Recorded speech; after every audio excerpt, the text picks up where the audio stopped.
clawing our way out of our graves to bring you your weekly dose of chaos and darkness. I'm Rexy. And I'm Lily. And this is the Morning Report.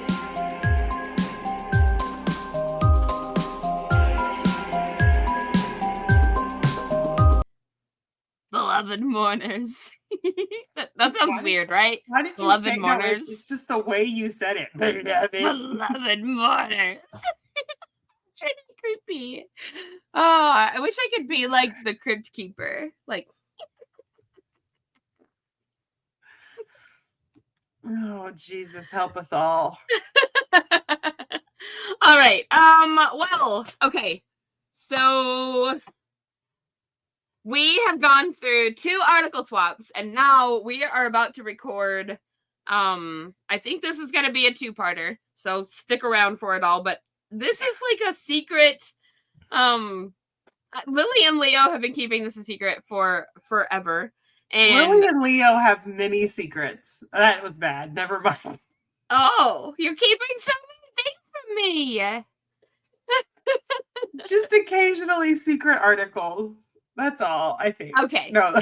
But I love it because they're always amazing. So before we get into the super secret squirrel stuff, I am going to read a news story to kick us off.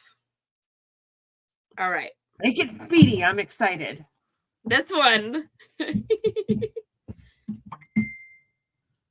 All right, this one is coming from us from abc.net.au. So we're all the way from Australia, it looks like. Hospital staff plead with bite victims to stop bringing snakes to emergency departments. Oh my God. Okay, snake bite victims are endangering medical staff by bringing the reptiles with them to the hospital. In Queensland's Wide Bay region, doctors have come face to face with some of the world's most venomous snakes captured by patients believing it'll help with identification and treatment. In one case, earlier this month, emergency staff at Bundaberg Hospital, 4 hours north of Brisbane, were handed a plastic food container with a small eastern brown snake inside peering back at them. The incident has prompted the hospital's director of emergency medicine, Adam Michael, to warn patients to leave snakes alone. We honestly don't want people interacting with snakes any more than they already have. Any attempts to either get too close to a snake or catch it or kill it or photograph it just puts people at risk. Dr. Michael said the Eastern Brown brought in earlier this month was not very well secured and was wiggling around trying to get out. The staff got a fright, and the serious consequence of that is it delays people's time to treatment. We want people to be able to get seen and assessed quickly, and having a live snake in the department slows up that process. What? Snake bites in Australia are considered rare. I am very surprised by that. Well, the ones that make it to the hospital and survive are rare, I'm sure. The ones that get bitten out in the bush and nobody ever finds them again. There. They don't get reported. In March, 47-year-old Jeremy Brooks died after being bitten multiple times by a suspected Eastern Brown. There are about 3,000 suspected snake bites across Australia each year, but only 100 to 200 cases require antivenom. So that's not many, considering like 3,000 people are getting chomped on every year. My secret capacity was full, Lily. It was. I'm sorry. I'm good now.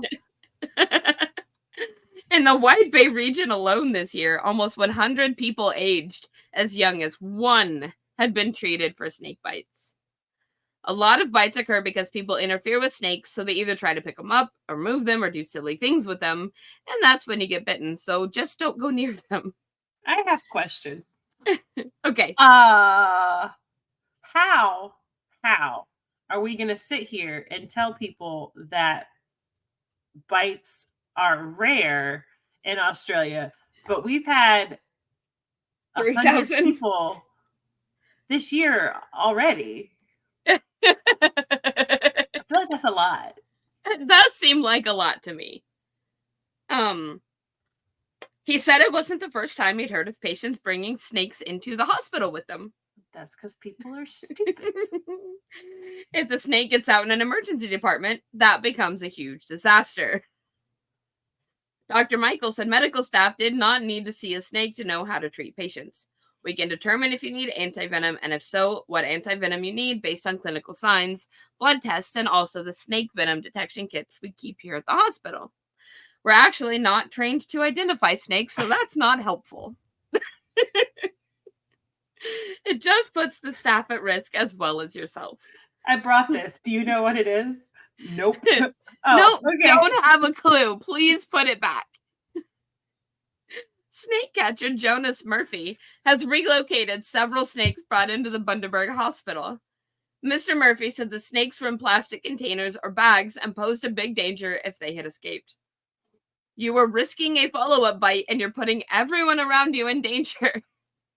Snakes are one of those things that scare a lot of people, and we definitely don't want that in the hospital. I feel like that needs to be a t-shirt. Oh. And it's these mother fluffing snakes in this mother fluffing emergency room. Yeah. But I feel like it's Australia. Shouldn't you just be able to identify snakes? Like, isn't that something they teach you in elementary school?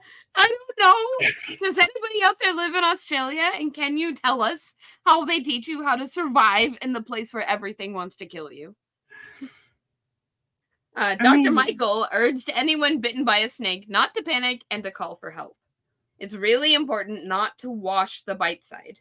Instead, what we want people to do is apply firm pressure and mobilization bandage starting at the bite site and covering the entire limb. Then, stay calm and still, and that will minimize the risk of the venom traveling around the body. And sure, please don't take the damn snakes to the damn emergency room with you.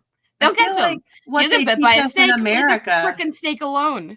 I feel like what they teach us in America is the complete opposite of that. Right. Yeah. They're like, find the thing and bring it with you so that we can figure out what it is. Just gonna walk in holding like a copperhead by its neck. Be like, it bit me. It bit. Oh. My turn. All right, it is finally time for secrets. Secrets.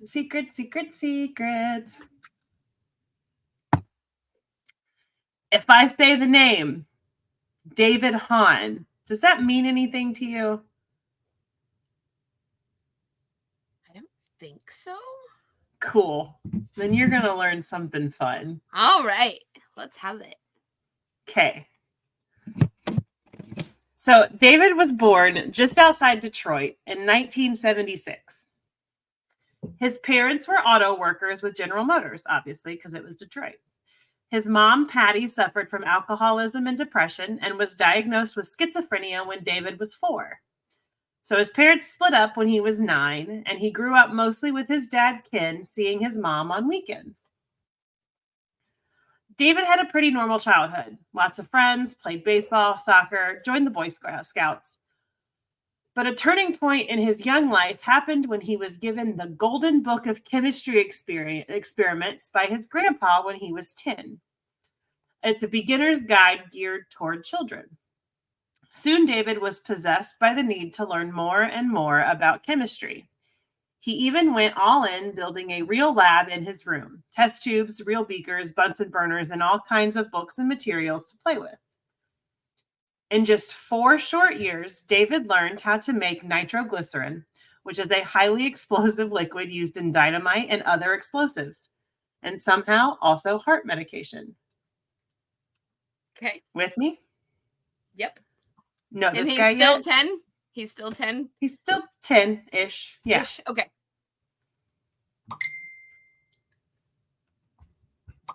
Oh, Lord, have mercy. Sorry, I got one of my friends into my spicy books too, and we keep sending each other excerpts from books. Oh, nice. I need to get back to those. Wow. Holy moly. Okay. Anyway, back to David. And we're just going to turn this off for now because that was distracting. We'll just flip it over. All right. So David used himself and his friends as guinea pigs for his experiments. He learned to make chloroform. And according to him, the book encouraged him to sniff it, which made him pass out for over an hour. Yeah, no kidding. Presumably, but we don't know, he didn't try to chloroform his friends. Okay. I don't know. It's Detroit. Okay. What else are you going to do? Well, that's something. One time, he showed up to a Boy Scout retreat with a bright orange face after overdosing on an ingestible skin tanning agent. Okay. And at the same retreat, a hole was blown in a tent where a stash of magnesium that David brought to make homemade fireworks accidentally caught fire. No. Okay. So, this is David. This is meet David Hahn. This is his backstory. It's glorious. So now it's the late 1980s. You're alive. I'm alive. We're all alive. Kids are getting into science. Okay. Apparently, the trauma of watching a rocket blow up on live TV can be canceled out by dreams of inventing a robot friend, like in the movie Short Circuit, or creating an entire woman in your home lab, like in the movie Weird Science. Hey, okay. Yeah. So David didn't put much effort. It's so funny to you. So David didn't put much effort into school besides science-related subjects. As David got into high school, he got after-school jobs just to buy what he needed for his lab. He spent to bring attention to the the threatening aura that our comment section is starting to have. Oh, Leo Jesus. says, "Don't you be using me as a guinea pig, Monica, if you learn to make chloroform." She says, "Why not? You scared?" Get him, Monica. Get him. Monica, you have our full support. Full support. I will Bring him send over you here, I'll hold him the down. stuff. Okay, I wasn't going to go that far. Monica says, "I'll be gentle." You don't have to. No, nope, I'm not. Never mind. So he spent even more time in his bedroom, where his experiments only grew more volatile. His parents weren't too concerned until he was spilling chemicals and putting holes in his bedroom walls all the time. No. Like blowing them? Yeah. Blowing holes in his... Because why not? He's a parent. He's a 14-year-old boy. There are worse chemistry kit. He could be doing. This is true. At least he's not using the chloroform for bad that we know of. This is Monica. True. He's just blowing holes in his ball. Monica. Goodness, the audience comments have taken over. This is our podcast now. I will mute you all. Everybody's fired. But no, really, this guy's really cool, so be quiet for a little bit. Okay, we're trying. I like how you're like a part of it. I'm sorry.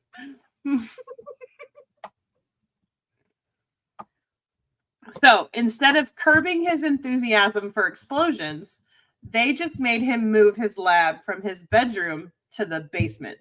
Oh, good job, Mom and Dad. Which only gave him more room to blow things up. So, not long after setting up shop, David decided to put a bunch of red phosphorus, the stuff used to make match heads, into a plastic bowl. Plastic bowl. Remember that. Okay. And for whatever reason, he started stabbing at the phosphorus with a screwdriver. Okay. The phosphorus and the plastic bowl exploded, giving him cuts and burns all over his face, as well as embedding tiny bits of plastic in his eyes because he wasn't wearing goggles. No. No, Kevin, no. way to go, Monica. You were fired on the first podcast. We need to make you a little trophy or something. I feel like we need to make her her own fired island because right now she's just fired with a bunch of boys. Ugh, yeah, you're right. Monica? No, wait, I have an idea. What if Monica's like the queen of Fired Island? So she gets to be in charge of all the boys that we fire and send over there. Leo might like that. Yeah, that's true. Daryl might not. Lily. We can't have Leo being happy about stuff, Lily. Look, he's Leo. I'm Lily. I literally can't tell you apart. I know. I just keep tripping over my tongue. It's just like okay. Okay. So he spent most of the next year going to the doctor to get plastic removed from his eyeballs. Poor kid. No, not poor kid. Don't feel sorry for him. He made chloroform. Just remember that. So after that mishap, David's dad decided he needed to motivate his son towards something less destructive. And so David was encouraged to start going after his Eagle Scout badges. Okay. And his parents also tried to limit the damage he did by making sure that he was supervised while running his lab. Okay. But that meant that he was locked out of his house if his parents needed to leave. I feel like we can't trust you. You gotta go outside, dude. So soon it seemed that David was directing his energy less and less to time spent with his lab in the basement because he moved his base of operations to a shed in his mom's backyard. Can't lock me out now of we the can shed. Just blow up the shed. Yeah. Kevin says, yeah, teach other kids. And it was actually with the help of the Eagle Scouts that his love of chemistry would instead ramp up and really start to glow. Aww. Glow. David's mom and her boyfriend encouraged his experiments. Okay. Along with the mandatory badges an Eagle Scout must earn, Scouts can choose from a variety of badges to earn that interest them. So he decided to get an atomic energy badge. To earn his badge, David put together a pamphlet with info from different, and I am so sorry, I am Southern, I'm not smart. I mean, I'm very smart, but I'm Southern and I'm stuck in my ways. And I'm going to say nuclear like 1,200 times. Oh. Just get over it. Okay. I'm going to try so hard to say nuclear, but it's going to come out nuclear a lot. So I'm sorry. It's going to come out. It's going to come out. You are so cute. I cannot stand it. No, you're cute. No, you. Okay. Monica says the start of all serial killer stories, he has his own shed. Right? So he makes this pamphlet with info from different nuclear agencies and companies around the country detailing how nuclear energy could actually be safe and how using it needed to be studied more if the U.S. was ever going to become energy independent. Okay. Not an easy sell by this time in 1991, since the Chernobyl disaster had just happened about 5 years earlier. Oh, okay. And he described how nuclear fission worked. And he made a model nuclear reactor with matches, a pop can, plastic straws, coat hangers, and a rubber band. What? Did this come before or after MacGyver? Like, is this kid the inspiration for MacGyver? He is MacGyver. He is MacGyver! Plot twist. So David also visited a hospital's radiology department to learn how radioactive isotopes worked. No. And at just 15, he was a very intelligent and wise kid. But he didn't quite have the sense of responsibility to match.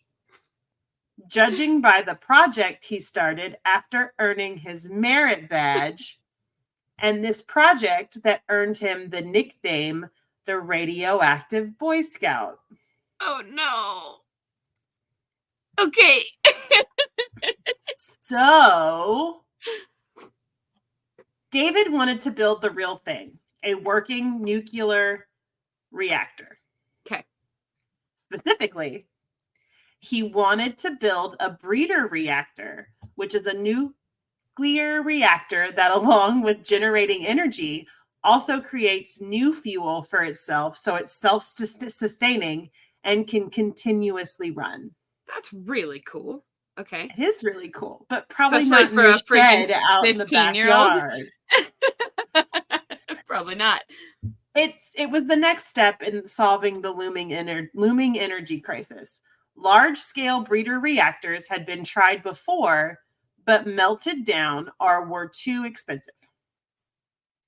He'd seen the blueprint for a breeder in an old college textbook and knew it was possible in theory, so he was inspired. Okay. Okay. So, David needed materials. Materials not accessible or legal to possess and in large enough quantities by the general public, let alone a 14-year-old boy, because these materials needed to be radioactive. Reactors work by combining neutrons of radioactive elements with the nucleus of another radioactive element in a process called nuclear fission, which is a chain reaction of combining and splitting atoms that causes rapid energy creation, like an atomic bomb. That you should not be doing in a shed in your backyard. But it's contained and channeled for energy use. So now remember, we're also in Detroit, Michigan. Okay. I love that. So this alone is reason enough to not just let anyone have access to radioactive things, but radiation by itself can give you cancer, burn you, make your hair fall out, and make your skin and bones decay, as found out by those radium girls in the 20s whose faces fell apart from licking their brushes to get a fine tip for painting watch and clock faces that glowed in the dark. Yep. Oh, poor girls. This radium paint was also used on instrument panels in cars and airplanes well into the 1960s. But David had a clever plan to get around the rules. Pretend he was a college professor looking to acquire teaching materials. At 15? So that's part one. Holy wow. Okay. I'm so excited because it only gets more fun from here. This has already been pretty bananas. This child is like just okay. He is a child, yes. Blowing things up in a shed, putting holes in his walls, pretending to be college professors to get a hold of radioactive materials to build a nuclear reactor in his shed in his backyard. This is insane. I find cool stuff to have Leo work for. Yes, this is amazing. Okay. Well, before we wrap up this little half, you got anything good for me? Girl, human being. You know, I have nothing. Nothing has happened or changed. Look, I'm frozen. Does that count? No. Well, I don't know anymore, okay? How is stuff going at your job? Because I think the last time we talked about your work, you had a flood, somebody had driven through your shed, and the ghosts were being crazy overactive. Oh, the flood. Was that long? Oh, that's what we did talk about that. We didn't talk about that on an actual podcast, but yes, I did flood my place of work. So with like, how is everything now? Everything's great. Work's fantastic. Work's fantastic. I love my job. And the ghosts at your job? The ghosts are great. Let's just say that we are consistently burning sage. Okay. We have seen, between really just the two of us, we have seen, at least that I know of, at least 3 full figures Wow. Okay.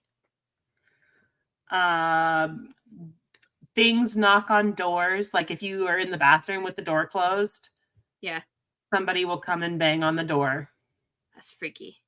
We're pretty convinced it is a family friend of my boss's. Yeah. Okay. That is like her guardian angel or something. Oh, okay. But it's funny. I can always tell when things are going to start getting really weird because we start getting more answers on like the spirit box that don't make any sense. Like sometimes we can kind of start piecing together who we're talking to or something like are coherent answers. But like as the more energies come forth, the more chaotic it gets. So I know that the bad stuff has come back because like when we sage, everything leaves, good and bad. And then the good stuff kind of comes back. And then slowly the bad stuff comes back. So then we have to sage. I want to know. Thank you. You're welcome. Can I just tell you that Eric very, very quickly freaked me out just a little bit just now because you're all talking about ghosts and creepy stuff, and I just feel this tap on my shoulder. He brought me my I'm waving, but I'm frozen, so you don't get to see that. Lily is waving at you. You just can't tell. Say hi to Lily for me. He says hi. All right. Yeah, I am. My reproductive organs are in full-on rebellion today, so he went to find me my so sorry. I'm so sorry. Mine hated bad me enough. I actually called out of work today. Oh, poor baby. I'm so sorry. Yeah. Oh, it's rough. I just have kind of been sitting in the recliner doing stuff on my computer, like design and editing and stuff that doesn't require much movement. Just get Nova to lay on top of you. The pressure and the heat would probably feel good. Right? And she's all about the snuggles. That sweet girl. All right. Well, I guess I have a quick something good, but it doesn't have anything to do with me. It is a shout out to our friends Arlene and Chris, who have both gone through major surgery here recently and are both up and doing well. And those sweet people were kicking ass this weekend. Yeah, they were. Yeah, they were. You know what? They deserve it. Yeah. They deserve it. I think ass is okay. I think we just can't drop any F-bombs. That's my favorite. I know. It's hard. But yeah. So shout out to them for being serious rock stars. And we love you guys. So make sure you come back next week and listen to the second half of this story.